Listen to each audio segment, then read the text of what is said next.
जय Hind defence lovers. आज की टॉप हेडलाइंस कुछ इस प्रकार है। MRSAM ने इंटरसेप्ट करी पाकिस्तान की फतेह 2 मिसाइल। डॉग फाइट में पाकिस्तानी एयरफोर्स के 2 जेट्स डाउन।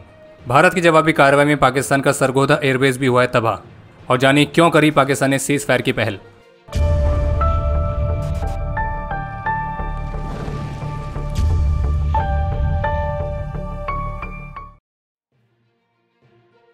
पाकिस्तान की तरफ से भारत के खिलाफ ऑपरेशन बनियानुल मारसूस को लॉन्च कर दिया गया है और इसी के तहत कल रात को पाकिस्तान ने एक बार फिर से भारत के मल्टीपल लोकेशंस पर ड्रोन्स और मिसाइल से हमले किए थे।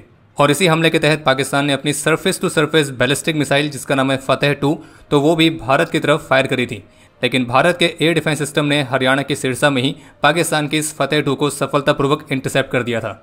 और रिलायबल सोर्सेज के मुताबिक पाकिस्तान के इस बैलिस्टिक मिसाइल को भारत के बराक एयर सिस्टम ने न्यूट्रलाइज किया है। और जो फतेह 2 है वो पाकिस्तान की सबसे प्रिसाइज मिसाइल्स में से एक है जिसकी मारक क्षमता 250 से 400 किलोमीटर तक है। और जबकि न्यूज़ 18 की रिपोर्ट में टॉप गवर्नमेंट सोर्सेज के हवाले से बताया गया है कि जो फतेह 2 मिसाइल थी उसे एक्चुअल में पाकिस्तान ने दिल्ली में हमला करने के उद्देश्य के साथ लॉन्च किया था। लेकिन भारत के एडवांस एयर डिफेंस सिस्टम्स ने फतेह 2 को उसके असली टारगेट दिल्ली तक पहुंचने से पहले ही सिरसा में ही न्यूट्रलाइज कर दिया था। और अगर ये बात कंफर्म हो जाती कि अगर पाकिस्तान ने फतेह 2 दिल्ली को टारगेट करने के लिए लॉन्च करी थी तो फिर इस बात में कोई संदेह नहीं है कि आने वाले समय में जल्द ही पाकिस्तान एक बहुत बड़ा नुकसान झेलेगा। और कल पाकिस्तान ने टर्की के UCAVs की मदद से बारामूला से लेकर भुज तक करीब 26 लोकेशंस को टारगेट करने का प्रयास किया था। और इन लोकेशंस में मुख्य रूप से बारामूला, श्रीनगर, अवंतीपुरा, नागरोटा, जम्मू, फिरोजपुर, पठानकोट, फजिल्का, लालगढ़ जट्टा, जैसलमेर, बाड़मेर, भुज, कुंवरबेट और लाखीनाला तो ये लोकेशंस शामिल हैं। और पाकिस्तान के आर्म ड्रोन्स ने फिरोजपुर में सिविलियन एरिया को टारगेट किया था जिससे कि स्थानीय फैमिली के मेंबर्स को गंभीर चोटें भी आई हैं। और इन सभी एरियल थ्रेट्स को इंडियन आर्म फोर्सेस अपने काउंटर ड्रोन सिस्टम्स की मदद से ट्रैक और इंगेज कर रही है। और जबकि आज सुबह 5 बजे भी अमृतसर के खासा कैंट के ऊपर पाकिस्तान के मल्टीपल आर्म्ड ड्रोन्स को स्पॉट किया गया था। और फिर जिसके बाद तुरंत ही इंडियन आर्मी के एयर डिफेंस यूनिट्स ने उन हॉस्टाइल ड्रोन्स को इंगेज करके डिस्ट्रॉय किया है। और भारतीय सेना की तरफ से स्पष्ट रूप से कहा गया कि पाकिस्तान जिस तरह से भारत की संप्रभुता का उल्लंघन करने का प्रयास कर रहा है और हमारे सिविलियंस की लाइफ खतरे में डाल रहा है तो इसको हम बिल्कुल भी स्वीकार नहीं करेंगे। और भारतीय सेना दुश्मन को पर्याप्त जवाब देने के लिए पूरी तरह से तैयार है। और इसके साथ ही ये बात भी पुख्ता हो रही है कि जिस तरह से हाल ही के समय में टर्की के कार्गो एयरक्राफ्ट पाकिस्तान में लैंड हुए थे और फिर जिसके बाद पाकिस्तान की तरफ से ड्रोन स्ट्राइक है उसमें बढ़ोतरी देखी गई थी तो इस बात की संभावना से इनकार नहीं किया जा सकता है कि उन कार्गो एयरक्राफ्ट की मदद से ही पाकिस्तान के लिए इन आर्म्ड ड्रोन्स की डिलीवरी टर्की ने पाकिस्तान को करी है। और बाकी अगर आपने अभी तक डिफेंस स्क्वाड के टेलीग्राम चैनल को फॉलो नहीं किया तो उसे तुरंत ही फॉलो करें जहां पे आपको 24/7 इस पूरे सिनेरियो के authentic minute to minute updates मिलते हैं। और वहां पे हम उन वीडियोस को भी शेयर करते हैं जो हम यूट्यूब पे नहीं दिखा सकते। कल रात को पाकिस्तान द्वारा लॉन्ग रेंज की बैलिस्टिक मिसाइल्स और आर्म्ड ड्रोन्स की मदद से भारत पर किए गए हमले के बाद फिर भारत की तरफ से पाकिस्तान पर जो जवाबी कार्रवाई की गई है तो उससे पाकिस्तान में जितने भी सुअर भरे पड़े उन सभी में अफरा तफरी मच चुकी है। और आज की प्रेस ब्रीफिंग में भारत की जवाबी कार्रवाई को लेकर बताते हुए कर्नल सोफिया कुरैशी की तरफ से बताया गया कि भारत ने मिनिमल कोलैटरल डैमेज को सुनिश्चित करते हुए पाकिस्तान के मल्टीपल मिलिट्री बेसिस पर प्रिसाइज स्ट्राइक्स करी हैं। और इन बेसिस में मुख्य रूप से नूर खान, रहमियार खान, रफीकी, मुरीद, सियालकोट और इनके अलावा 2 रडार स्टेशन भी हैं जिनको आज सुबह भारत के फाइटर जेट्स ने अपने प्रिसिशन वेपन्स के साथ खंडर में बदल दिया है। और इसकी जो रियल फुटेज है वो भी ऑलरेडी सामने आ चुकी है। यानी कि जो पाकिस्तानी सुअर इस वीडियो के कमेंट में आके लिखेंगे कि ये प्रोपेगेंडा है तो उन सुअरों को हम रिकमेंड करेंगे कि एक बार आप खुद जाकर वो जगह देख लीजिए। वहाँ आपको अब केवल खंडर के अलावा कुछ और मिलने वाला है नहीं। और हाँ, पाकिस्तान को जो सबसे ज़्यादा सुरक्षित एयरबेस माना जाता है सरगोधा तो वहाँ पर भी भारत की ज़बरदस्त एयर स्ट्राइक से एक बहुत बड़ा डैमेज हुआ है। और भारत की मिसाइल्स ने उनके रनवे को पाकिस्तान की इकोनॉमी की तरह बना दिया है, यानी कि बिल्कुल ख़त्म। और इसका भी जो कंफर्मेशन है वो डिट्रेस्वा की तरफ से जारी की गई लेटेस्ट सैटेलाइट इमेज से हो चुका है। यानी कि जो पाकिस्तानी सुअर हैं वो इसको भी नकार नहीं सकते हैं। और पाकिस्तान का सबसे सुरक्षित एयरबेस भी भारत की मिसाइल्स के निशाने पे हमेशा है। और जो एयरबेस है यहाँ पे F-16 और JF-17 भी रहते हैं। और आज की प्रेस ब्रीफिंग में ये भी बताया गया कि पाकिस्तान ने सुबह 1:40 पर हाई स्पीड मिसाइल से पंजाब के एयरबेस स्टेशन को डिस्ट्रॉय करने की कोशिश करी थी। और जबकि पसूर में स्थित रडार साइट और सियालकोट के एविएशन बेस को भी भारत ने स्ट्राइक किया है। और प्रेस ब्रीफिंग में ये भी स्पष्ट किया गया कि फॉरवर्ड एरियाज पर पाकिस्तानी ट्रूप्स की जो डिप्लॉयमेंट है वो बढ़ती हुई दिख रही है जो पाकिस्तान द्वारा सिचुएशन को एस्केलेट करने के उसके इरादों को दर्शाता है।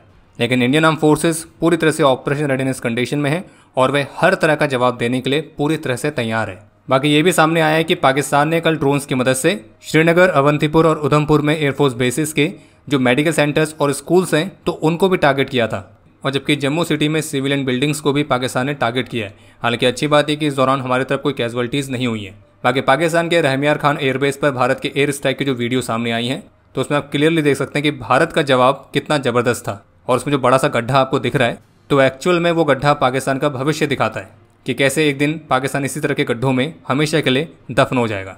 और इसके अलावा ऐसी भी रिपोर्ट्स हैं कि भारत औपचारिक रूप से पाकिस्तान के साथ अपने इंगेजमेंट के रूल्स को मॉडिफाई करने की तैयारी में है, जिसके तहत भविष्य में अब किसी भी एक्ट ऑफ टेरर को भारत औपचारिक रूप से अपने खिलाफ एक्ट ऑफ वॉर की तरह ही कंसीडर करेगा और फिर उसी के अनुसार भारत रिस्पॉन्स देगा। आज सुबह भारतीय वायुसेना के साथ हुई डॉग फाइट में पाकिस्तानी एयरफोर्स के 2 फाइटर जेट्स को शॉट डाउन किया गया है। और ये जो डॉग फाइट है ये श्रीनगर, बडगाम, बारामूला के आसपास कश्मीर वैली में हुई है। बाकी पाकिस्तानी पायलट्स को ढूंढ के उनको चाय पिलाने के लिए Jammu Kashmir police, Indian army और सीआरपीएफ की सर्च पार्टीज अपने काम पर हैं। हालांकि आज की जो प्रेस ब्रीफिंग हुई थी उस ब्रीफिंग में इस डॉग फाइट के बारे में कुछ भी मेंशन नहीं किया गया है और उसके कुछ मुख्य कारण जरूर हो सकते हैं, लेकिन टॉप रिलायबल सोर्सेज ने कंफर्म किया है कि डॉग फाइट हुई है और इस डॉग फाइट में 2 पाकिस्तानी फाइटर जेट्स शॉट हुए हैं। बाकी भारत का ऑपरेशन सिंदूर अभी जारी है और अभी ऐसी बहुत सारी डिटेल्स है जिन पर ऑफिशियली कोई कमेंट नहीं आया है, लेकिन वो आएगा और सही समय पर आएगा। बाकी अगर कुछ पाकिस्तानी सुअर इस वीडियो के कमेंट में आकर ये बोलेंगे कि भाई सबूत दो उनके फाइटर्स को शॉट करने का, तो उन्हें हम बस यही बोलेंगे रुको जरा, सब्र करो, सब मिलेगा। और ऐसी जगह मिलेगा तुम यही सोचोगे कि हम दुनिया में आए क्यों, और आए तो आए लेकिन ये पाकिस्तान में पैदा क्यों हुए। और बाकी आज सुबह सुबह एलओसी के पास पाकिस्तानी पोस्ट और जो आतंकी लॉन्च पैड्स हैं जहाँ से हाल ही के समय में भारत पर ड्रोन्स भी लॉन्च किए जा रहे थे, तो उनको भी भारतीय सेना ने अपनी गॉड ऑफ वॉर यानी कि अपनी आर्टिलरी से पूरी तरह से स्वाहा कर दिया है। और बाकी यहाँ सोशल मीडिया पर कुछ ऐसी वीडियोस भी सामने आई हैं जो कि ऑब्वियसली पाकिस्तान से हैं, जहाँ पाकिस्तान ने भारत के कुछ ड्रोन्स को इंटरसेप्ट किया था और पाकिस्तान की जो वहाँ की जाहिल जनता है तो वो उन ड्रोन्स को लेकर ऐसे सेलिब्रेट कर रही है कि जैसे मानो उनको पता नहीं क्या मिल गया हो। तो हम उन्हें कहेंगे कि भाई तुम्हारे तो अच्छा ही है, वो जो टुकड़े तुमको मिल रहे हैं उनको बेच लेना और उसकी आइसक्रीम खरीदना और उसको चूसते रहना, क्योंकि इस बार पाकिस्तान में गर्मियाँ बहुत लंबी चलने वाली हैं और ये भी हो सकता है कि ये तुम्हारी आखिरी गर्मी हो।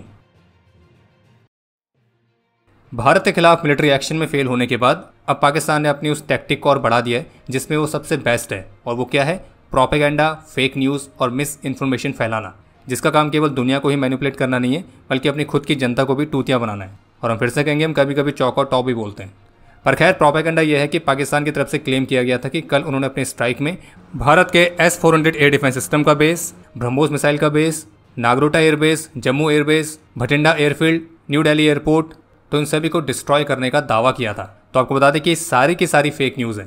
इसके अलावा प्रो पाकिस्तानी अकाउंट्स ने यह भी क्लेम किया है कि हिमालय के ऊपर उड़ान भरते हुए भारतीय वायुसेना के 3 फाइटर जेट्स अलग अलग एरियाज में क्रैश हुए हैं। तो आपको बता दें कि ये भी पूरी तरह से फेक न्यूज़ है, ऐसा कुछ भी नहीं हुआ है। पाकिस्तान की तरफ से क्लेम किया गया था कि इंडियन एयरफोर्स की female fighter pilot squadron leader Shivani Singh को पाकिस्तान ने कैप्चर कर लिया है। तो ये भी पूरा ही फर्जी क्लेम है। पाकिस्तान की जो मीडिया है वो लाइव टीवी में क्लेम करते हुए देखी है कि उधमपुर एयरबेस को पाकिस्तान ने डिस्ट्रॉय किया है, और जो वीडियो उसमें वो प्ले कर रहे हैं तो वो राजस्थान में कभी एक इंसिडेंट हुआ था आग वाला, तो उसकी वो दिखा रहे हैं। इसके अलावा ये भी क्लेम किया गया कि इंडियन एयरफोर्स का एक और फाइटर पायलट POJK के ऊपर क्रैश हुआ है और वहाँ पर लैंड हुआ है। तो आपको बता दें कि फर्जी न्यूज़ है। पाकिस्तान के डॉक्टर कमर चीमा ने पता नहीं क्या फूक कर ये क्लेम किया है कि पाकिस्तान के मेजर साइबर अटैक से भारत की जो 70% तक की इलेक्ट्रिसिटी ग्रिड है वो डिसफंक्शनल हो गई है, और ये पूरी तरह से फेक क्लेम है। और हमें ऐसा लग रहा है कि पाकिस्तान में जो ब्लैकआउट हो रहा है वहाँ बिजली नहीं आ रही होगी, तो शायद उस वजह से इनका जो दिमाग है वो डिसफंक्शनल हो गया, तो ऐसे ट्वीट कर रहे हैं। इसके अलावा पाकिस्तान की DGISPR ने क्लेम किया था कि भारत ने अफगानिस्तान में भी मिसाइल्स फायर करी हैं। हालांकि अपनी प्रेस ब्रीफिंग में भारत ने क्लियर कर दिया था कि पाकिस्तान जो आरोप लगा रहा है ऐसा कुछ भी नहीं है। लेकिन इंटरेस्टिंग बात यह है कि अफगानिस्तान में तालिबान गवर्नमेंट ने भी पाकिस्तान के दावे को पूरी तरह से खारिज किया है और क्लियर कहा है कि भारत की किसी भी मिसाइल ने अफगानिस्तान के टेरिटरी में कोई हमला नहीं किया है, और पाकिस्तान जो दावे कर रहा है उनमें कोई सच्चाई नहीं है। कल जो भारत ने जबरदस्त जवाबी कार्रवाई करी है जिसमें पाकिस्तान के महत्वपूर्ण मिलिट्री बेसिस को डिस्ट्रॉय किया गया है, और जिसमें पाकिस्तान का सबसे सिक्योर एयरबेस सरगोदा भी आता है, और संभावित रूप से भारत के जवाबी कार्रवाई में पाकिस्तान को बहुत बड़ा लॉस हुआ है। तो अब बड़ा अपडेट ये कि पाकिस्तान ने भारत के साथ बात करने की पहल करी है, और आज US प्रेसिडेंट डोनाल्ड ट्रंप के ट्रुथ सोशल मीडिया अकाउंट से सबसे पहले अनाउंसमेंट की गई है कि भारत और पाकिस्तान फुल और इमीडिएट सीज फायर के लिए सहमत हो गए, और इस बात का कंफर्मेशन भारतीय विदेश मंत्रालय ने भी आज की प्रेस ब्रीफिंग में दे दिया है। और आज की प्रेस ब्रीफिंग में भारत के फॉरेन सेक्रेटरी की तरफ से बताया गया है कि पाकिस्तान के DGMO यानी कि director general of military operation ने 15:35 आवर्स पर भारत के DGMO को कॉल किया था, और इस दौरान दोनों पक्ष जमीन, हवा, समुद्र सभी जगहों पर दोनों ही साइड से सभी तरह की फायरिंग और मिलिट्री एक्शंस को रोकने के लिए सहमत हुए हैं। और आज 1700 आवर्स से दोनों देशों के बीच सीज फायर भी लागू हो चुका है और अब दोनों देशों के जो DGMO हैं वो 12 मई को 1200 आवर्स पर फिर से बात करेंगे।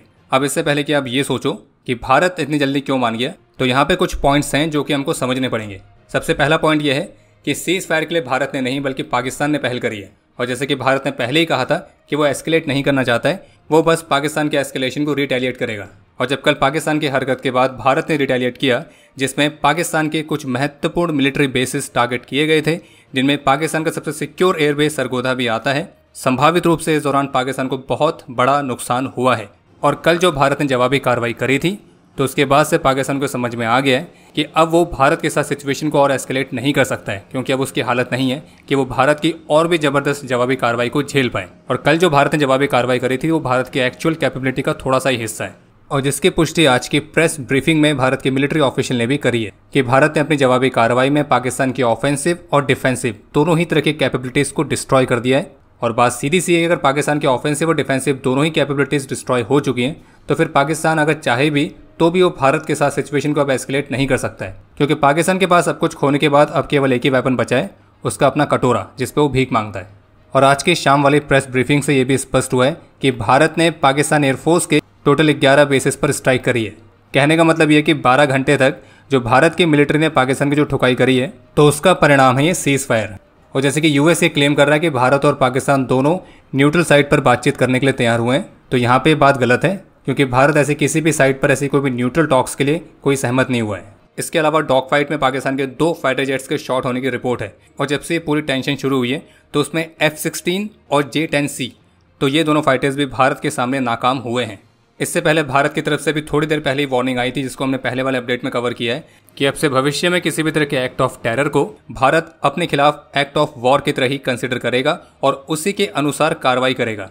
यानी कि केवल अभी के लिए नहीं है बल्कि हमेशा के लिए है। अब से भविष्य में जब भी पाकिस्तान की तरफ से कोई ऐसी आतंकी गतिविधि होगी तो भारत उसे एक्ट ऑफ वॉर की तरह ही लेने वाला है। बाकी आसान शब्दों में कहें तो पाकिस्तान की डैश डैश डैश होके 4 हो गई है, बाकी आप समझ जाओ। और यूएस को भी बीच में हस्तक्षेप इसलिए करना पड़ा है क्योंकि F-16 बिकता भी तो बहुत ज़्यादा है, और बाकी तो आप समझदार हैं। और खैर सीज फायर तो पहले भी पाकिस्तान के साथ हम लागू करते रहे हैं, लेकिन प्रश्न हमेशा यही रहा है कि वो सीज फायर चलेगा कितना। और जैसे कि पाकिस्तान की फितरत रही है कि पाकिस्तान कुत्ते की दुम की तरह है जो कभी भी सीधा नहीं हो सकता है, तो इससे पहले कि 93,000 वाला सरेंडर का रिकॉर्ड दोबारा से टूट जाए, शायद पाकिस्तानी समझदारी दिखाते हुए सीज फायर करना ही उचित समझा है। बाकी हमें हमारी मिलिट्री पर पूरा गर्व है। उन्होंने दिखा दिया है कि जब बात आएगी भारत की रक्षा की, तो उनके रहते भारत को कोई नुकसान पहुंचा नहीं सकता है। और इसी बात पर आज कमेंट सेक्शन में जय हिंद की सेना लिखना ना भूलें। बाकी पाकिस्तान की कंडीशन बिल्कुल सीधी सी है कि उसको आगे जाके कटोरा भी तो फैलाना है। अब जिनके आगे कटोरा फैलाना है तो उनकी तो सुननी पड़ेगी। और एक बात नोट करने वाली ये भी है कि भारत के मिलिट्री से लेकर डिप्लोमेटिक एक्शंस जितने भी भारत ने लिए हैं इस बीच, तो ऐसा बिल्कुल भी नहीं है कि उसका असर पाकिस्तान पर अब खत्म हो जाएगा, बल्कि उसका एक्चुअल असर अब धीरे धीरे और दिखना शुरू होगा। और इस बात में कोई डाउट नहीं है कि भारत ने पाकिस्तान को उसकी असली औकात फिर से दिखा दी है। और आपके लिए आज का प्रश्न यही है, पाकिस्तान ने अपने टोटल कितने बड़े मिलिट्री एसेट्स खोए हैं इस पूरी सिचुएशन में, क्योंकि असली आंकड़े जल्दी सामने आ जाएंगे, लेकिन तब तक हम अनुमान तो लगा ही सकते हैं। और अब समय है आज के टॉप 3 कमेंट्स का, जो ये रहे आपकी स्क्रीन पर।